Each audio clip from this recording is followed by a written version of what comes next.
Good afternoon to you. Mark Seth with HurricaneTrack.com here. Time for the Hurricane Outlook and Discussion. It's Monday, the 12th of September, 2022. Thanks for tuning in. Today we're going to talk about the continued hostile environment of the Atlantic. That background picture there, that's a water vapor image that Kari put together for us for the thumbnail, and the title card and all that orange and yellow that you see there, that's a lot of dry air. And that really is the big story here. And it's not just dusty air coming off Africa, but it is the air sinking. It is the air drying and warming up as it sinks and compresses. And it's just really keeping things basically in check, because otherwise the tropical waves are definitely out there. There's a lot of energy there. It's just not able to flourish because the background environment is very hostile.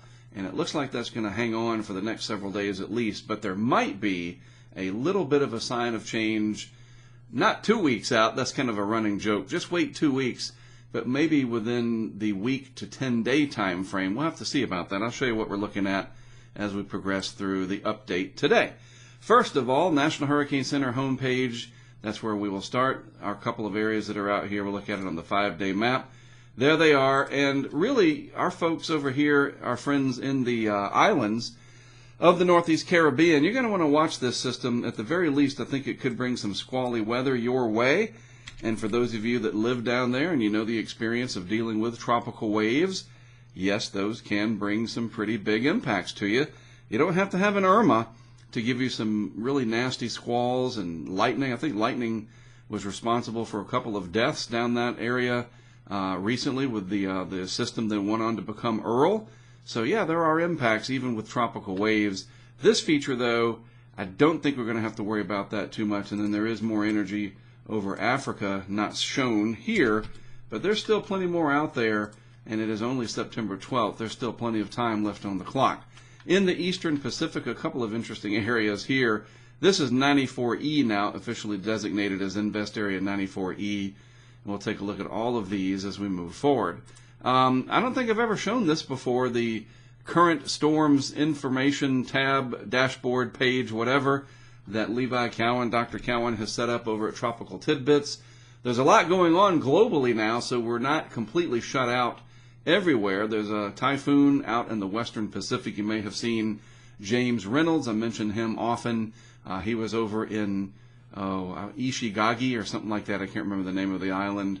But he was out there documenting that yesterday. Some pretty good footage from him, collecting that data as well. And now that typhoon Muifa, or however you say it, will be moving north. And here's what it looks like over on the map there, the track map from the Joint Typhoon Warning Center.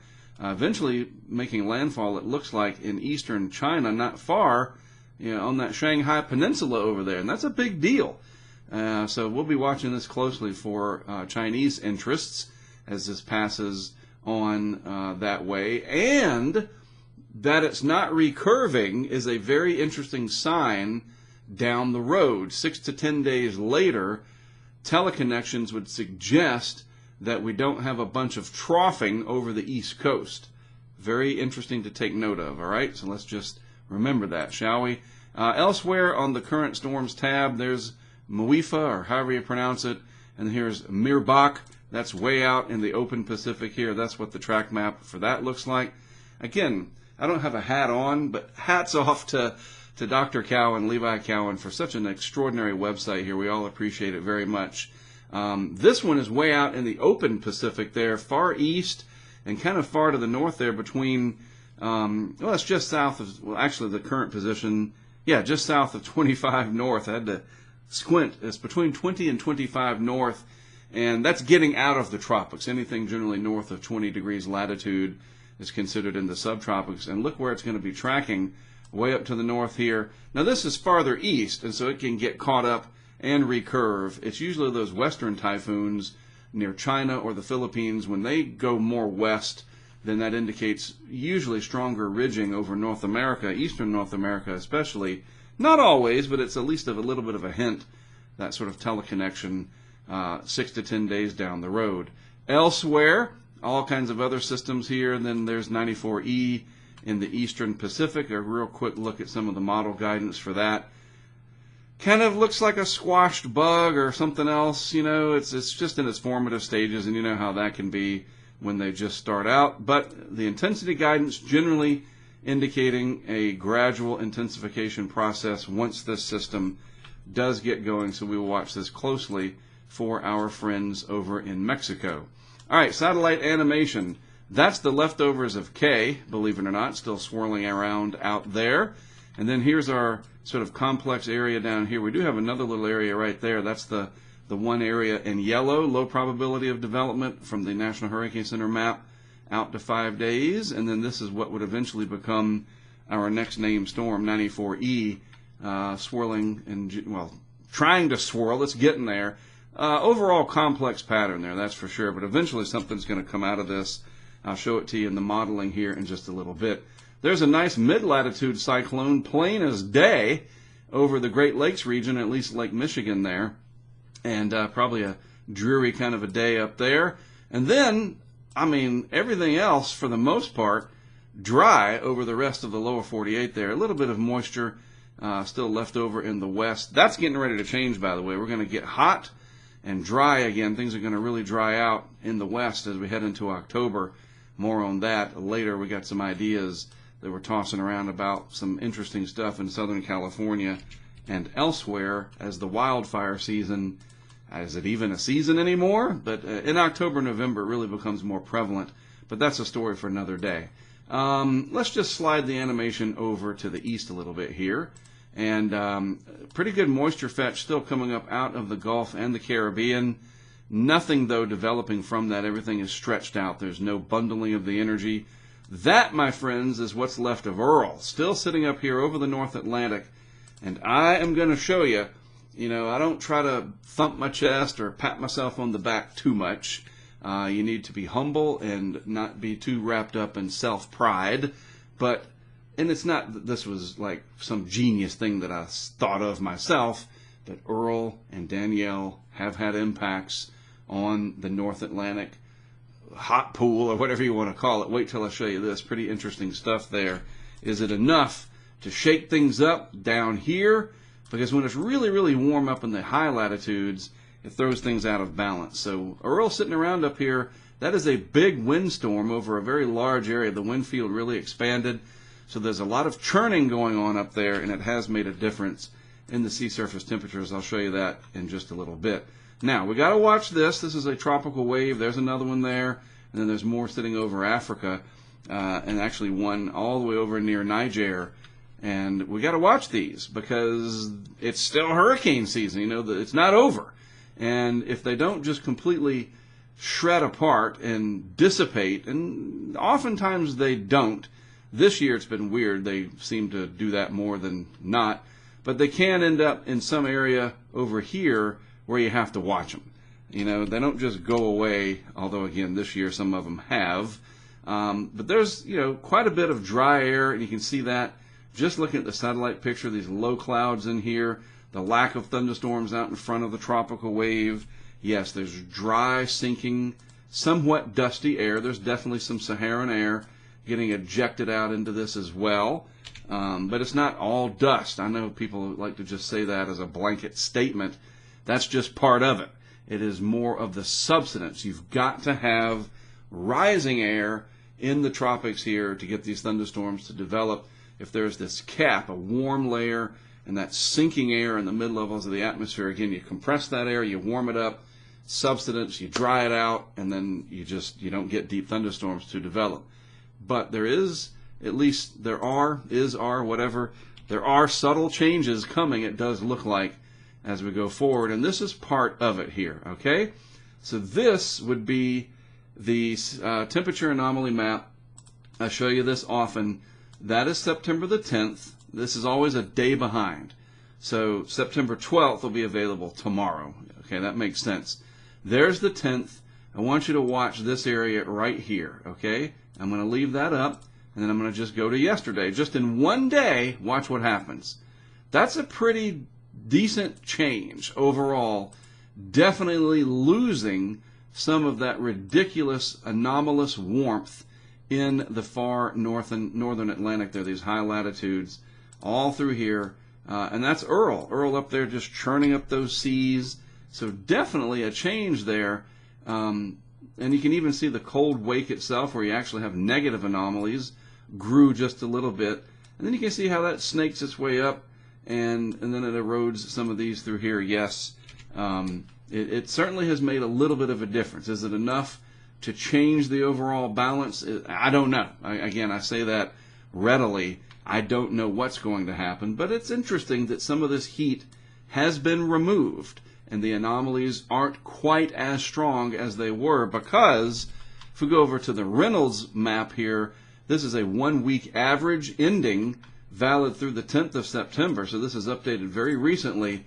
That is absolutely extraordinary. Now this is a weekly average, and so we'll see what it looks like in about a week or so. And this should have a pretty big dent right up here from what Earl did, and then Danielle had a little bit of an impact. But maybe it's enough to just tilt the balance a little bit to stop some of that sinking air and the wave breaking that's going on. All kind of complicated meteorological factors that have made the deep tropics here inhospitable despite the warmth through here. And it is definitely there. You know, the overall look, if we go back to the global shot here, La Nina all the way across the Pacific there, fairly warm. I mean, it is horseshoe shape, but then this really throws things off. I think this has helped throw things off to some extent in the Western Pacific, although it is starting to come to life over there. And again, what happens over here oftentimes teleconnects to something that happens over here a little bit more than a week later. Stuff's related, and these wave patterns throughout the globe, things ripple along and you get them downstream later on. Okay, that just makes sense. It's not perfect. It's not a perfect correlation, but oftentimes it is a good guide. All right, going forward in the Eastern Pacific, this is an interesting evolution of what happens with 94E. Now, this is the current setup, 12Z at the initial hour, basically, actually +6. So it's, a couple hours old here. There's that one area that's outlined in yellow, and then there's just a little bit of energy sitting over here. But watch what happens as I put this into motion, and we just let it play there. It kind of absorbs this one feature right here. It gets pulled in, and then finally this takes over, kind of out of nowhere, and then takes off generally again towards the Baja. Well, I jumped the gun. There it is. There's towards the Baja. Very similar to what K did. Some missing frames there. Very similar to what K did. So we'll watch this closely. Could mean more surf, more moisture eventually for the southwest United States. In fact, if we switch it over to the relative humidity chart, look at what happens. Some of that does work its way up right there. Pretty good moisture plume coming up next week. That's about a week out. I might have to go out there for that. It's like nothing else is going on, and I certainly have the resources to do so. And yeah, why not?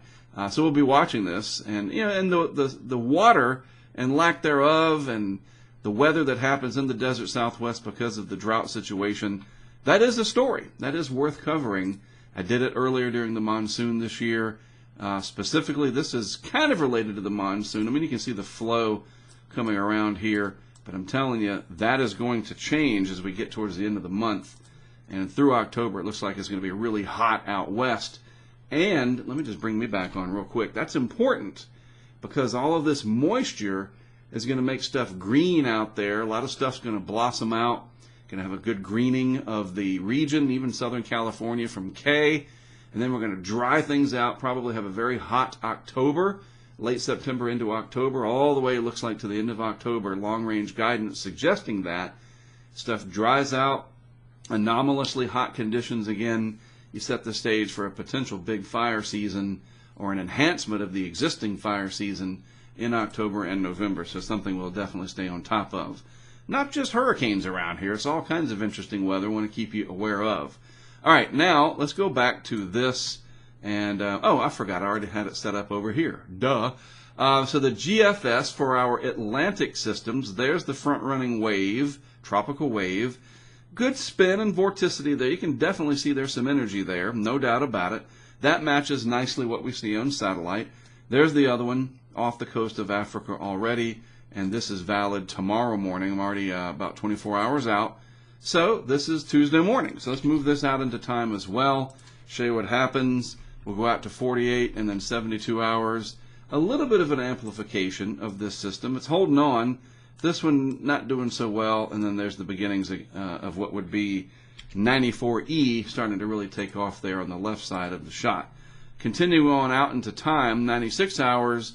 Now, the GFS basically starts to stretch and flatten this tropical wave and not do much with it at all. This one also pretty much dissipates, and there's not much coming off of Africa. And as I run this on out to day 5 and then day 6, and we're going to stop at a week just to show you, 168 hours out, GFS really doesn't have much down here. Whatever energy is there gets tangled up across the Antilles. Very, very weak feature there. That's interesting. A little impulse does kind of develop off the southeast coast in the GFS.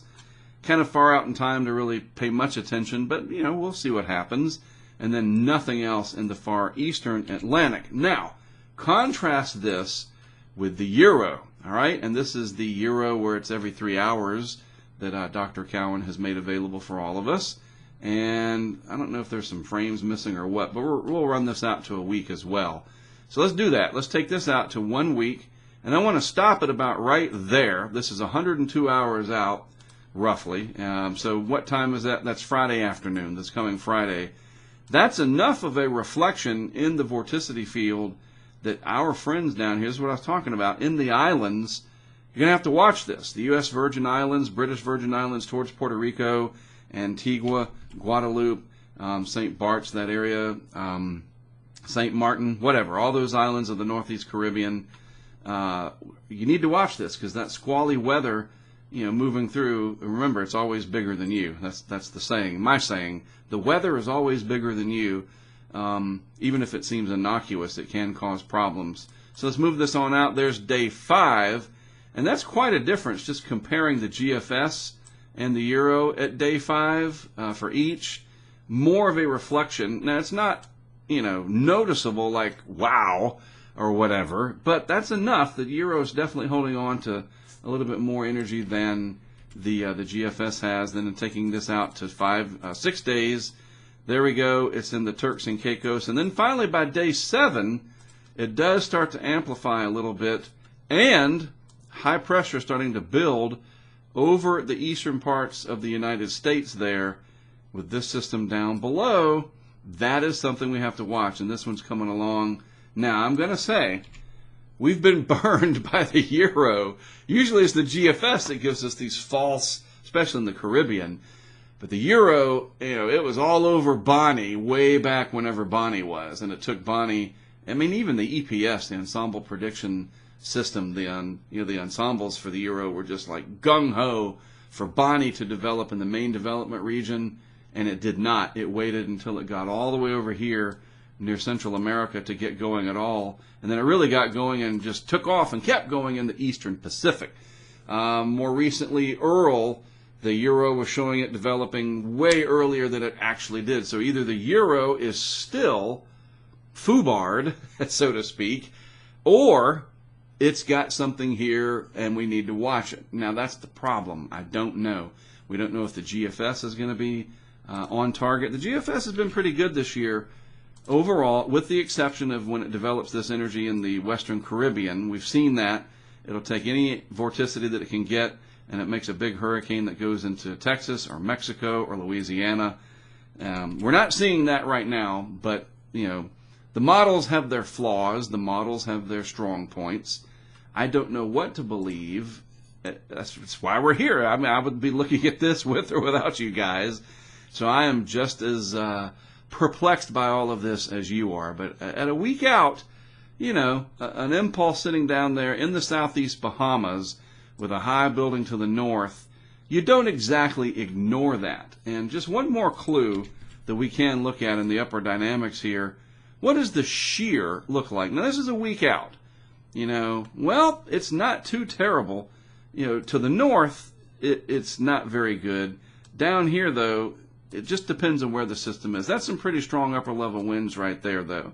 So if our system is in the southeast Bahamas, I don't know.